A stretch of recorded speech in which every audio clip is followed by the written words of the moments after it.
ಉಡುಪಿ ನಗರದಲ್ಲಿ ಅನಾರೋಗ್ಯದಿಂದ ಅಸಹಾಯಕಳಾಗಿ ಓಡಾಡುತ್ತಿದ್ದಂತಹ ಮಹಿಳೆಯನ್ನ ರಕ್ಷಣೆ ಮಾಡಲಾಗಿದೆ.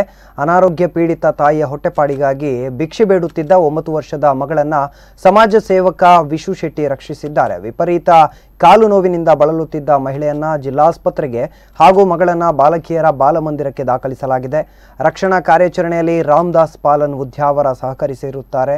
ಬಾಲಕಿಯನ್ನ ಈ ಹಿಂದೊಮ್ಮೆ ಬಾಲಮಂದಿರದ ಸುಪರ್ದಿಗೆ ಕೊಡಲಾಗಿತ್ತು. ಆಕೆ ಅಲ್ಲಿಂದ ಹೊರಬಂದು ಮತ್ತೆ ಭಿಕ್ಷಾಟನೆಯಲ್ಲಿ ತೊಡಗಿಕೊಂಡಿದ್ದಾಳೆ.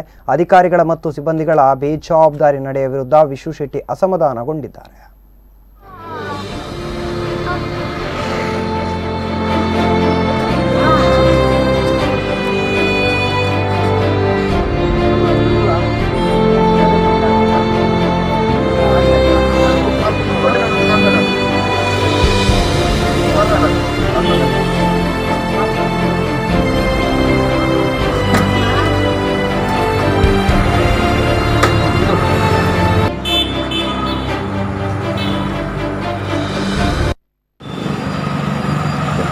ತಂದೆ ಇಲ್ಲ, ತಾಯಿ ಇಲ್ಲ, ಯಾರಿಲ್ಲ. ನೋಡ್ಕೊಲಿಕ್ಕೆ ಆಸ್ಪತ್ರೆಗೆ ಅಡ್ಮಿಟ್ ಆದ್ರೆ ನೋಡ್ಕೊಲಿಕ್ಕೆ ಜನ ಯಾರಿಲ್ಲ.